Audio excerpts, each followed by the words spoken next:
What's up, guys, and Happy New Year.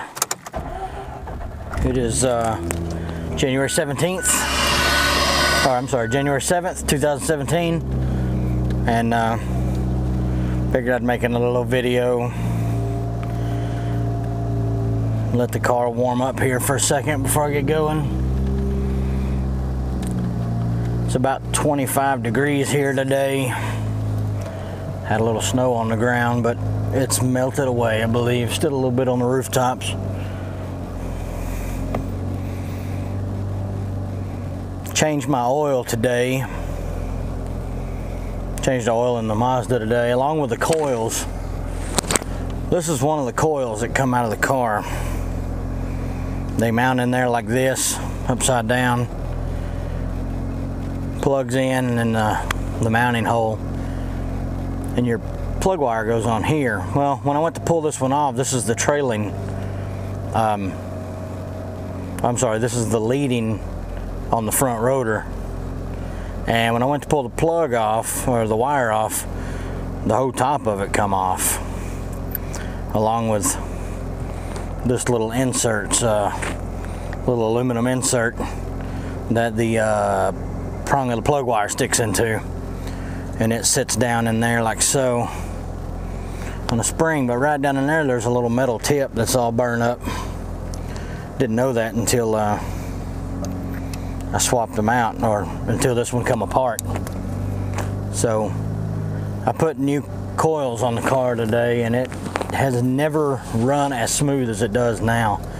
I don't know if it was on the verge of needing them when I got it, but I don't think it would have run for a year on bad coils, or fouling coils, I guess you could say.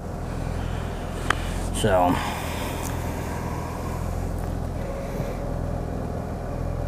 I suppose if you guys are watching this, you're also either fans or enthusiasts of rotary engines or Mazda RXs, whether it be RX-3, RX-7, RX-8. And I've never seen more hate toward a vehicle or an engine than I have against these rotary engines, and I don't know why. I'll go ahead and get going here. The only thing I can figure is the people that don't like them more than likely don't like them for a good reason. They probably got their ass whooped by one, or they bought one and it was a lemon to begin with and they had nothing but trouble out of it. I could understand if you hate them after that. But to hate on a vehicle just because of the motor that's in it, it's kind of trollish, I would think. I mean, you don't like rotary engines, fine. But you make it a point to go out of your way to go to an RX-8 or an RX-7 or whatever video just to post a negative comment about how crap rotary engines are. And I would probably consider that to be a troll. In my last ride-along video, or riding shotgun video, I said that I had a check engine light on. Well, that has since gone away. No check engine lights, no problems.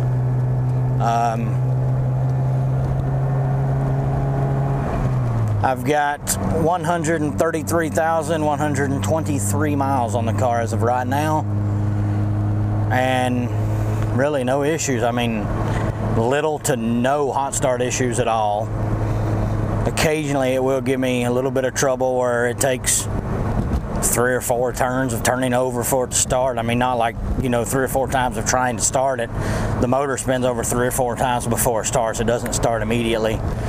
And I think part of that, I'm not trying to make excuses for it, but I think part of that may be due to a bad battery. My best friend that I bought the car from, the guy he bought it from,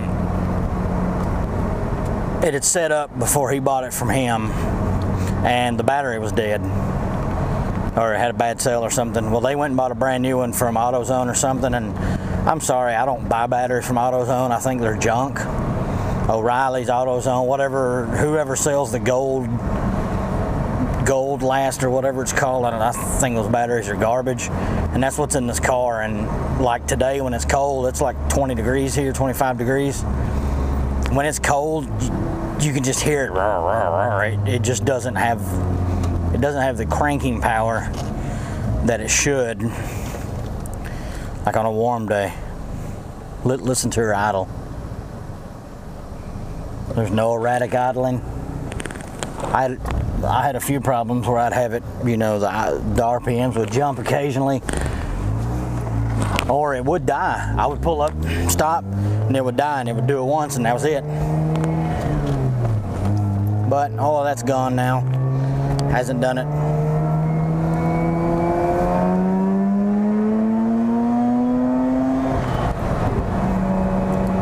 So, all in all, good deal.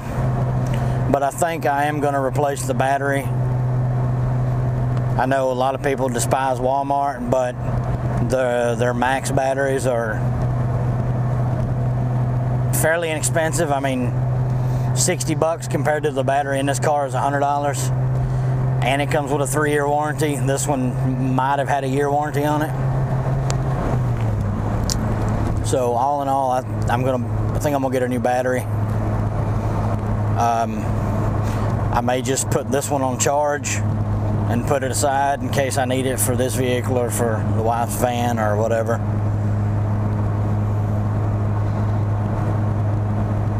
So yeah, it is January 7th, 2017. Hope everybody had a safe Christmas and Happy New Year. I'm gonna be here in a month or so. I'm going to be getting some new wheels for the car. Still looking around trying to decide what I want. I don't know if I want to go with something with kind of a multi-spoke design, or if I want to go with something that's simple and clean, just a little thin 5-spoke. You know, the little thin spokes. I don't know if I want to go with something like that or what. But I'm going to go with a very small positive offset. So I can get the spacing the way I want it on the wheels. I don't want them to be like stanced. I'm not. That shit's stupid. That, you know, the camber queers that put their wheels like this. That's stupid as hell, and it ruins a vehicle. This is for function. I have to drive it every day. It's not something I park in the garage and drive once a month to a car meet in a car park somewhere. I want my entire tire contact patch to touch the road. That's what it's made for. It's not made to ride on the inside lip of the tire. If that's the case, why don't you just put motorcycle tires on your wheels? Would be pretty much the same thing, and then when the inside wears out, you can just take the tire off and flip it over, and you have a whole new tire. But I'm gonna do that, and I'm gonna get some wheels. Probably gonna have to replace the rear suspension. I don't think it's blowed out. There's no oil leaking from the struts or anything, but if I have more than one person in the car, like if you know, me and my kids or something, I hit a dip and you feel the back hitting the rubber, you know, bump stop or whatever. So I think I'm gonna go with an OE replacement suspension. I kind of looked around at some different Tein or Tein, T-E-I-N, however you pronounce it, and I looked at a couple Godspeed sets. I don't mind the cost, but some of those are high as hell. The Tein or Tein, however you pronounce it, those are about $700 for a good street setup, which is what I want. I have no intentions of doing track days. I honestly don't even know where the closest track would be. Probably, if I had to guess, I'd probably say Texas or Atlanta. And I'm not driving to either one to do a track day. So, a good street setup, something that's not really, I don't want it to jar my teeth out. I like the stock ride in the car. This is surprisingly one of the smoothest sport E cars I've ever ridden in. Years ago I had a 3000 GT, and it was rough, like pickup rough, and I didn't like it. It handled good, but it was rough. And as I get older, I want comfort. Like James May says, you take a good car and you ruin it by making the suspension so stiff. So I'm gonna get a street setup on the suspension. I may get some adjustable coilovers if I go aftermarket instead of OE. What do you guys think, aftermarket or OE?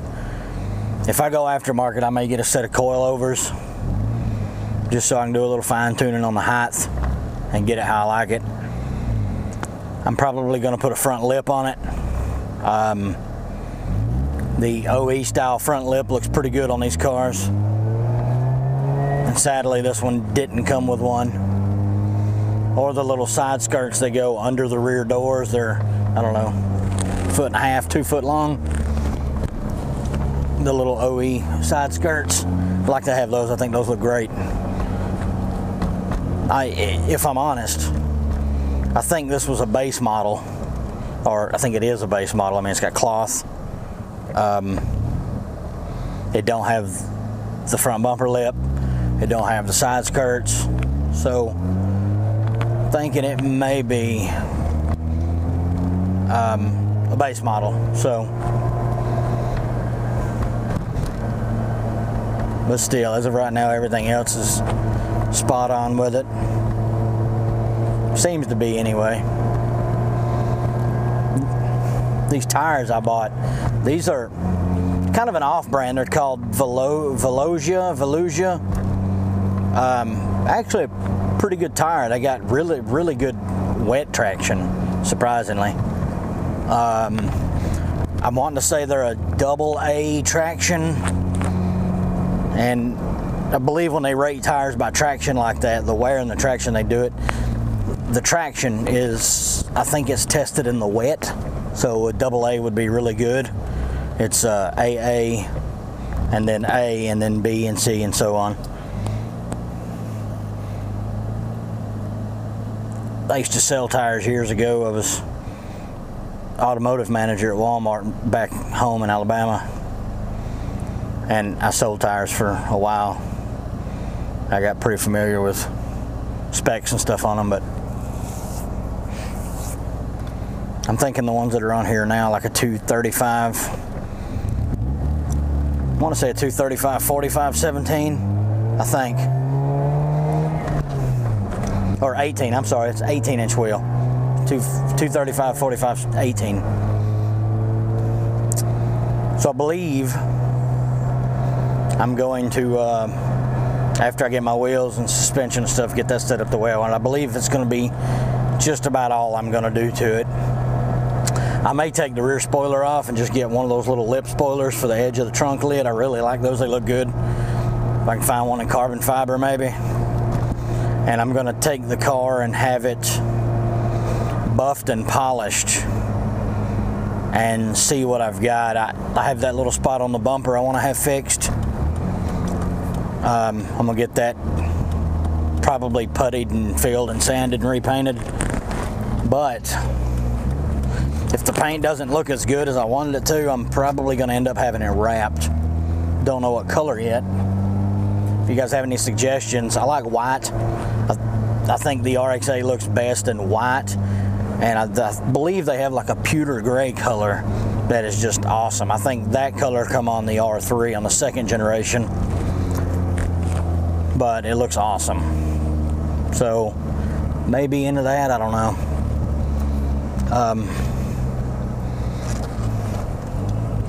I want to